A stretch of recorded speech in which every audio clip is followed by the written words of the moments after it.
नमस्कार, जय हिंद साथियों। एक बार फिर से स्वागत है आपका मेरे YouTube चैनल स्टडी विद सागर में। आशा करता हूँ आप सभी लोग अच्छे होंगे और आपकी तैयारी अच्छी चल रही होगी। देखिए, आज इस वीडियो में हम लोग बात करेंगे पुलिस कांस्टेबल एवं अन्य भर्तियों के संबंध में कुछ महत्वपूर्ण जानकारी। देखिए, अगर आप फॉर्म भरना चाह रहे हैं, उत्तराखंड की सरकारी नौकरी की तैयारी करना चाहते हैं और अभी इससे पहले आपने कोई भी एग्जाम नहीं दे रखा है, फर्स्ट टाइम आप ये फॉर्म भरेंगे, तो आपके लिए वीडियो बहुत इंपॉर्टेंट होने वाली है। खास करके देखिए, जो नए बच्चे हैं जिनको अभी आइडिया नहीं है बिल्कुल भी कि क्या क्या डॉक्यूमेंट्स इसमें रिक्वायरमेंट होती है और क्या क्या जो इम्पोर्टेंट्स जितने भी सारे इंपॉर्टेंट पॉइंट्स हैं उनको उनके बारे में हम लोग यहाँ पे डिस्कस करने वाले। तो वीडियो को आप एंड तक जरूर देखिएगा अगर आप उत्तराखंड पुलिस कांस्टेबल और अन्य भर्ती जैसे वन आरक्षी वन दरोगा की तैयारी करना चाहते हैं। तो ये वीडियो आपके लिए बहुत ही इंपॉर्टेंट होने वाली है, क्योंकि इसमें जो भी आपको पॉइंट्स बताए जाएंगे वो बहुत बेसिक हैं बट बहुत इंपॉर्टेंट है। क्योंकि इन पॉइंट्स अगर आप इन पॉइंट्स को मिस कर देंगे तो कहीं ना कहीं आप सिलेक्शन से बाहर हो सकते हैं। तो ये आपके लिए बहुत इंपॉर्टेंट वीडियो रहने वाली है। उन सभी बच्चों से रिक्वेस्ट करूंगा, अगर आपने चैनल ज्वाइन नहीं किया है तो आप प्लीज आप चैनल को ज्वाइन कर लीजिए ताकि आपको इंपॉर्टेंट अपडेट रेगुलर बेसिस पे मिलती रहे। तो इस वीडियो में हम लोग बात करेंगे जो भी महत्वपूर्ण जानकारी है उनके बारे में हम लोग यहाँ पे डिस्कस करेंगे। तो देखिए, सबसे पहले अगर हम बात करें, अगर आप आवेदन करना चाहते हैं तो सबसे पहले जो चीज है वह आपके पास क्या होना चाहिए। आवेदन पत्र जब आप भर रहे हैं, यानी कि जो लास्ट डेट है आपके आवेदन भरने की, तो उस दिनांक में आपके पास क्या होना चाहिए, आपके पास किसी सेवा योजन कार्यालय में आपके पास पंजीकरण होना आवश्यक है। यानी कि एम्प्लॉयमेंट रजिस्ट्रेशन होना आपके लिए मैंडेटरी है। अब देखिए, जिन बच्चों ने पहले फॉर्म भरेंगे उनको तो पता है कि एम्प्लॉयमेंट रजिस्ट्रेशन क्या होता है और कैसे इसको प्राप्त करते हैं। अब ये नए बच्चों को मैं बताना चाहूंगा कि अगर आप सरकारी नौकरी का फॉर्म भरना चाह रहे हैं तो आप जिस डिस्ट्रिक्ट में हैं, मान लिया आप उधम सिंह नगर डिस्ट्रिक्ट से हैं या फिर देहरादून डिस्ट्रिक्ट से हैं, तो आपका आपके डिस्ट्रिक्ट में एक जिला सेवा योजन कार्यालय होगा। आपका नाम उस कार्यालय में रजिस्टर्ड होना जरूरी है। अब देखिए, रजिस्ट्रेशन के लिए क्या है, दो तरीके, या तो आप ऑनलाइन भी कर सकते हैं, दूसरा तरीका आप वहां पे जाके रजिस्ट्रेशन कर सकते हैं। ऑनलाइन के लिए आपने क्या करना है, ऑनलाइन के लिए मैं आपको वेबसाइट बता देता हूं,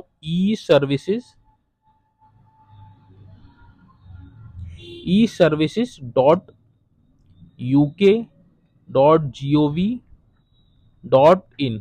आप इस वेबसाइट पे जाके घर बैठे एम्प्लॉयमेंट ऑफिस में अपना नाम रजिस्टर्ड करवा सकते हैं। इसमें आपको क्या क्या रिक्वायरमेंट होगी उसकी मैं आपको बता देता हूँ। एक तो आपको फोटो लगेगी, ठीक है, आपके फोन में कोई फोटो होगी तो आप उसको अपलोड कर लीजिएगा वहां पे। 10th की मार्कशीट लगेगी। 10th की मार्कशीट किस लिए लगेगी, एज प्रूफ के लिए। एज प्रूफ के लिए आपकी 10th की मार्कशीट लगेगी। तीसरा आपका डोमिसाइल लगेगा, यानी कि स्थायी निवास प्रमाण पत्र जो आपने बनवा रखा होगा। अगर आपने नहीं बनवा रखा है तो पहले आप अपना स्थायी निवास प्रमाण पत्र बनवाएंगे अपने तहसील से। तो डोमिसाइल इसमें लगेगा। और इसमें लगेगा आपका, जैसे आपने अगर ग्रेजुएशन कर रखी है तो ग्रेजुएशन की मार्कशीट लगेगी, यानी कि जो आपकी हायर क्वालिफिकेशन होगी, जो हायर क्वालिफिकेशन होगी उसकी मार्कशीट आपकी लगेगी। ये चारों चीजें आपने अपलोड करनी है। और आपका जो एम्प्लॉयमेंट जो रजिस्ट्रेशन है वे 3 दिन के अंदर आपको मिल जाएगा। ऑनलाइन ही मिलेगा, आप उसको डाउनलोड कर लेंगे। 3 दिन के अंदर आपका एम्प्लॉयमेंट रजिस्ट्रेशन हो जाएगा। मात्र 30 रुपए इसकी फीस है, वो भी आपने ऑनलाइन ही सबमिट करनी है। तो 3 दिन के अंदर जनरली क्या होता है, 1 या 2 दिन के अंदर ही आपका एम्प्लॉयमेंट रजिस्ट्रेशन हो जाता है। तो जिन बच्चों ने एम्प्लॉयमेंट रजिस्ट्रेशन नहीं करवा रखा है तो ये आप मैंडेटरी है, आप इसको जरूर करवा लीजिएगा। और ये भी देख लीजिएगा, इसकी देखिए जो वैलिडिटी होती है 3 वर्ष होती है, यानी कि 3 साल की इसकी वैलिडिटी होती है। तो जिन बच्चों ने रजिस्ट्रेशन करवा रखा है ऑलरेडी बट उनका जो एम्प्लॉयमेंट रजिस्ट्रेशन है वो एक्सपायर हो गया है, अगर आपका एक्सपायर हो चुका है तो आपने क्या करना है, आप इसको रिन्यू करवा सकते हैं। रिन्यू करवाने के लिए भी आप इसी वेबसाइट पे जाके e-services.uk.gov.in पे जाके आप जो आपका एम्प्लॉयमेंट रजिस्ट्रेशन है उसको आपने क्या करना है, उसको आप रिन्यू करवा सकते हैं, क्योंकि 3 साल की इसकी वैलिडिटी है। जब आप फॉर्म भर रहे हैं, यानी कि अगर फॉर्म भरने की लास्ट डेट 20 सितंबर है, 20 सितंबर है, तो 20 सितंबर तक, यानी कि 20 सितंबर को आपका ये जो एम्प्लॉयमेंट का जो आपका सर्टिफिकेट है आपका वैलिड होना चाहिए। भले वो आपका 21 सितंबर को एक्सपायर हो रहा हो, उससे कोई दिक्कत नहीं है। बट लास्ट डेट क्या है आपकी 20 सितंबर, यानी कि 20 सितंबर को आपका वैलिड होना जरूरी है। आपका जो एम्प्लॉयमेंट रजिस्ट्रेशन वह आपका एक्सपायरी नहीं होना चाहिए। तो पहला जो पॉइंट है वो मैंने आपको बता दिया है। आप एम्प्लॉयमेंट रजिस्ट्रेशन मैंडेटरी है अगर आप फॉर्म भर रहे हैं, चाहे आप उत्तराखंड पुलिस कांस्टेबल का फॉर्म भर रहे हैं या फिर उत्तराखंड की कोई भी अन्य सरकारी नौकरी का फॉर्म भर रहे हैं, तो आपको एम्प्लॉयमेंट रजिस्ट्रेशन चाहिए ही चाहिए। ठीक है बच्चों, तो जो बच्चे नए हैं आप एम्प्लॉयमेंट रजिस्ट्रेशन पहले करा लीजिए। ये सब बातें मैं अभी आपको इसलिए बता रहा हूं क्योंकि अभी देखिए समय है आपके पास। जो वैकेंसी है लगभग अक्टूबर में आपको इसका विज्ञापन देखने को मिलेगा, तो उससे पहले जितने भी डॉक्यूमेंट्स है आप उसको कंप्लीट कर लीजिए ताकि एंड टाइम पे कोई भी दिक्कत ना आए। ठीक है, तो पहली हमने बात की एम्प्लॉयमेंट रजिस्ट्रेशन की। आगे हम लोग देखते हैं जो दूसरा जो इंपॉर्टेंट पॉइंट है उसको हम लोग देखते थे। दूसरा आपका क्या है, डोमिसाइल। डोमिसाइल इसको क्या बोलते हैं, स्थायी निवास प्रमाण पत्र। स्थायी निवास प्रमाण पत्र, तो ये देखिए इसकी जो वैलिडिटी होती है, इसकी जो वैलिडिटी होती है लाइफ टाइम होती है, ऐसा कुछ नहीं कि एक्सपायर हो जाएगा। तो एक बार ही आपका ये बनेगा। तो जिन बच्चों ने डोमिसाइल नहीं बनवाया है तो आप अपना डोमिसाइल अपने तहसील से बनवा सकते हैं। साथ में जो ऊपर जो वेबसाइट बताई मैंने eservices.uk.gov.in, इस पे भी जाके आप ऑनलाइन आवेदन कर सकते हैं स्थायी निवास प्रमाण पत्र के लिए। बाकी जो ऑनलाइन नहीं करना चाहते तो आपने अपने तहसील में जाके आप अपना डोमिसाइल बनवा सकते हैं। डोमिसाइल यानी कि स्थायी निवास प्रमाण पत्र, जहां आप 15 साल से रह रहे हैं तो आप उस स्थान पे अपना स्थायी निवास प्रमाण पत्र बनवा सकते हैं। आपका जो एड्रेस होगा उस एड्रेस पे आपका स्थायी निवास प्रमाण पत्र बन जाएगा। तो देखिए स्थायी निवास प्रमाण पत्र मैंडेटरी है उत्तराखंड ग्रुप सी की पोस्ट के लिए आवेदन करने के लिए। तो जिन बच्चों ने डोमिसाइल नहीं बनवा रखा है तो आप अपना डोमिसाइल बनवा लीजिए, तहसील से आपका ये बन जाएगा।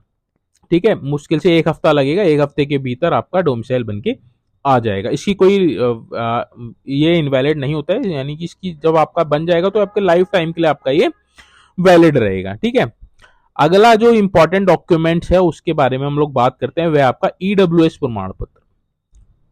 ईडब्ल्यूएस प्रमाण पत्र सभी के लिए नहीं है। ठीक है, ये केवल उन बच्चों के लिए है जो आर्थिक रूप से कमजोर हैं,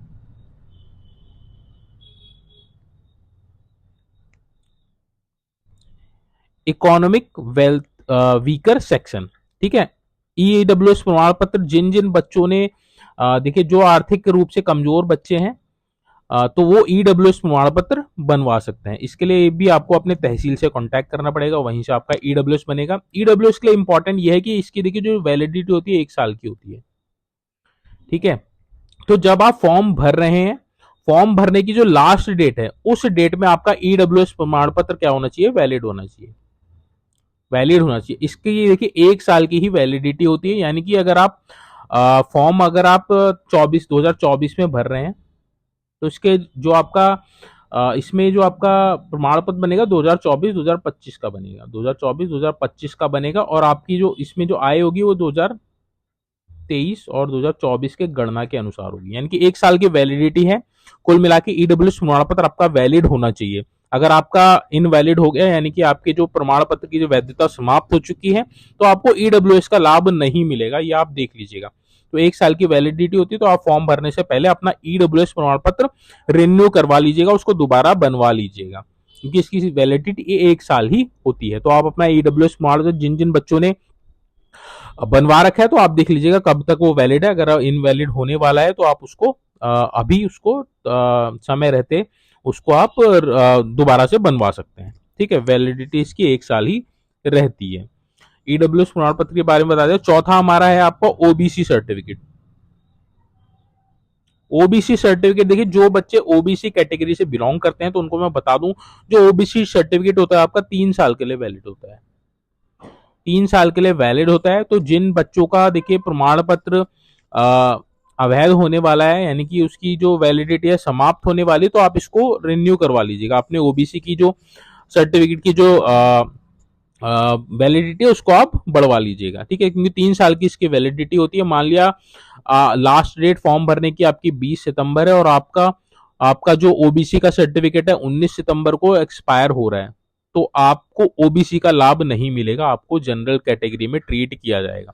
तो इसलिए मैं बोल रहा हूँ कि आप इसको रिन्यू करवा लीजिएगा, क्योंकि जिस जो लास्ट डेट आपके फॉर्म भरने की है, ठीक है, उस दिनांक तक आपका जो भी प्रमाण पत्र, आप जिस भी लाभ के लिए आप प्रमाण पत्र लगा रहे हैं, तो वो आपका क्या होना चाहिए, वैलिड होना चाहिए। तो ओबीसी सर्टिफिकेट की 3 साल की वैलिडिटी होती है। ये भी आपका तहसील से आपका बन जाएगा अगर आप ओबीसी कैटेगरी से बिलोंग करते हैं। तो और आपने अगर ओबीसी का सर्टिफिकेट नहीं बनवा रखा है तो आप इसको तत्काल बनवा लीजिए, ठीक है। ये मैंने आपको बता दिया चौथा। अगला जो फिफ्थ पॉइंट है वो मैं आपको बता देता हूं, क्योंकि देखिए ओबीसी में आपको क्या है, इसमें आपको क्या जो बोलते हैं आपका एज रिलैक्सेशन मिलता है, ठीक है, एज रिलैक्सेशन मिलता है। और आपकी जो कुछ ओबीसी की जो पोस्ट होती है वो क्या होती है, रिजर्व्ड रहती है। तो इस पे आपको लाभ होगा अगर आप ओबीसी कैटेगरी से बिलोंग करते हैं और आपने अगर ओबीसी सर्टिफिकेट बना रखा है तो, ठीक है। आगे बढ़ते हैं हम लोग, अगला देखते हैं SC ST certificate. SC ST certificate ये केवल उन्हीं छात्रों के लिए जो अनुसूचित जाति और अनुसूचित जनजाति से बिलोंग करते हैं। अगर आप एससी एसटी कैटेगरी से बिलोंग करते हैं और अगर आपने अपना एससी एसटी सर्टिफिकेट नहीं बनवा रखा है तो आप कृपया करके इसको बनवा लीजिए, तभी आपको इसका लाभ मिल पाएगा। इसमें देखिए आपको एज में रिलैक्सेशन मिलेगा, उसके बाद आपको इसकी पोस्ट जो होती है एससी एसटी कैटेगरी की पोस्ट अलग से रिजर्व्ड रहती है। तो ये भी आपका तहसील से बन जाएगा, इसमें भी आपका हफ्ता 10 दिन लगता है। तो जिन बच्चों ने अभी फॉर्म भरना चाहते हैं और एससी एसटी का सर्टिफिकेट आपने नहीं बनवा रखा है तो आप इसको बनवा लीजिए। इसकी भी जो वैलिडिटी होती है वो लाइफ टाइम होती है, ठीक है। एक बार बन गया तो ये हमेशा के लिए वैलिड रहेगा, इसकी कोई समय सीमा नहीं है। एसटी कैटेगरी जो है, देखिए एसटी कैटेगरी को से पुलिस है, पुलिस में आपका हाइट भी होती है, पुरुषों की हाइट होती है और महिलाओं की भी हाइट होती है, और वेट होता है महिलाओं का, वेट होता है महिलाओं का, और फीमेल और मेल्स का क्या होता है, चेस्ट मेजरमेंट होता है। तो इसमें भी आपको छूट मिलती है एसटी कैटेगरी को। अगर आप एसटी से बिलोंग करते हैं और आपके पास एसटी सर्टिफिकेट है तो आपको हाइट, वेट और चेस्ट में आपको क्या मिलेगा, इसमें आपको रिलैक्सेशन मिलता है। तो आप इसको बनवा लीजिए अगर आप एसटी कैटेगरी से बिलोंग करते हैं तो ये आपके लिए बहुत लाभदायक हो सकता है। अगला जो इम्पोर्टेंट जो आपका सर्टिफिकेट है आपका हिल सर्टिफिकेट है, हिल सर्टिफिकेट है। तो हिल सर्टिफिकेट देखिए केवल उन्हीं बच्चों के लिए है जो पर्वतीय क्षेत्र से बिलोंग करते हैं, पर्वतीय क्षेत्र से बिलोंग करते हैं। इसमें देखिए जो जिले खोल रखे हैं वो जिले जैसे आपका बागेश्वर है, पिथौरागढ़ है, आपका चंपावत है, टिहरी है, आपका रुद्रप्रयाग है, आपका उत्तरकाशी है, और देहरादून का कुछ क्षेत्र आता है, आपका नैनीताल का कुछ क्षेत्र आता है। तो जो भी छात्र हिल एरिया से बिलोंग करते हैं तो उनका हिल एरिया सर्टिफिकेट बनता है। तो ये हिल एरिया सर्टिफिकेट आपका कहाँ से बनेगा, तहसील से बनेगा। तो जिन बच्चों ने अभी हिल एरिया सर्टिफिकेट नहीं बनाया और वो हिल एरिया से बिलोंग करते हैं तो आप अपना हिल एरिया सर्टिफिकेट बना लीजिए। इसका बेनिफिट क्या होगा, इसका बेनिफिट आपको किस में होगा, हाइट में होगा, और आपका किस में होगा, चेस्ट में होगा, ठीक है। हाइट और चेस्ट में आपको इसका फायदा होगा अगर आपके पास हिल एरिया का सर्टिफिकेट है। तो आप हिल एरिया सर्टिफिकेट बनवा लीजिए अगर आपने हिल एरिया सर्टिफिकेट अभी तक बनवाया नहीं है। और ये देखिए, ये देख लीजिएगा जिनका ये जो भी आपके जो डॉक्यूमेंट्स बन रहे हैं ये डॉक्यूमेंट्स आपके वैलिड होने चाहिए। लास्ट डेट फॉर्म भरने की जो लास्ट डेट है, मान लिया लास्ट डेट आपकी 20 सितंबर है, ये किसी भी डॉक्यूमेंट्स की बात है, ठीक है, कोई पर्टिकुलर डॉक्यूमेंट की बात नहीं है। 20 सितंबर अगर लास्ट डेट है और अगर आप 21 सितंबर को डॉक्यूमेंट बनवा रहे हैं तो वो वैलिड नहीं होगा, ठीक है। तो ये एक इंपॉर्टेंट चीज है, आप इसको भी नोट जरूर कर लीजिएगा। आपका जो डॉक्यूमेंट है वह आपका लास्ट डेट जो होगी आपकी उससे पहले का बना हुआ ना होना चाहिए और लास्ट डेट तक आपका वो वैलिड होना चाहिए। क्योंकि कई बच्चे इस बार जैसे जो सब इंस्पेक्टर के जो फॉर्म भरे गए थे उन्होंने क्या किया कि फॉर्म भर दिया बट हिल एरिया सर्टिफिकेट उनका बाद का है या कोई भी सर्टिफिकेट जो बना रखा है वो बाद का, तो वो एलिजिबल नहीं होंगे। इस चीज को आप इंश्योर कर लीजिएगा। तो देखिए ये डॉक्यूमेंट्स के बारे में हम लोगों ने यहाँ पे डिस्कस किया कि क्या क्या डॉक्यूमेंट इंपॉर्टेंट है। अब हम लोग कुछ और जो अन्य इंपॉर्टेंट जो बातें हैं उनको भी हम लोग यहाँ पे देख लेते हैं, जो बच्चे फॉर्म भरते समय बहुत बड़ी गलतियां करते हैं। फॉर्म देखिए, फॉर्म आपका जो है वो बहुत इंपॉर्टेंट है। अगर आपने बिल्कुल जरा सी भी गलती कर दी तो आपका जो फॉर्म है वो रिजेक्ट कर दिया जाएगा, या फिर अगर आपका सिलेक्शन भी हो रहा होगा, फाइनल लिस्ट में आपका नाम भी आ रहा होगा, बट आपका फॉर्म में कुछ मिस्टेक है, तो आपको क्या कर दिया जाएगा, बाहर कर दिया जाएगा। तो सबसे ज़्यादा गलती देखिए बच्चे करते हैं फॉर्म भरते समय। तो फॉर्म भरते समय आपने बहुत सावधानी रखनी है। क्या क्या गलती करते हैं उनको हम लोग देख लेते हैं। तो देखिए, सबसे पहले जो गलती है, अपने नाम में ही गलती कर देते हैं। कई बच्चे अपने नाम में गलती कर देते हैं, अपने फादर के नेम में, यानी कि अपने पिता का नाम, अपनी माता का नाम गलत कर देते हैं। ठीक है, माता का नाम गलत कर देते हैं। तो आपने जब फॉर्म भरेंगे तो आपने ध्यान रखना है, आपका जो नाम है वह आपके जो डॉक्यूमेंट्स है, 10th 12th के जो डॉक्यूमेंट्स है उसके अकॉर्डिंग होना चाहिए। आपके पिता का नाम, आपके माता का नाम उसके अकॉर्डिंग होना चाहिए। डेट ऑफ बर्थ भी आपकी अकॉर्डिंग होनी चाहिए, क्योंकि बाद में आप इसको करेक्ट नहीं करवा सकते हैं। तो आप इस चीज को ध्यान रखिएगा, जब आप फॉर्म भरेंगे अपने नाम, अपने पिता का नाम, अपनी माता का नाम, अपनी डेट ऑफ बर्थ, और अपना जो सबसे ज्यादा गलती करते हैं वो जेंडर में गलती करते हैं। यानी कि अगर आप मेल हैं तो कई बच्चे क्या करते हैं, वहां पे फीमेल वाले ऑप्शन में टिक कर देते हैं, फीमेल वाले ऑप्शन में टिक कर देते हैं।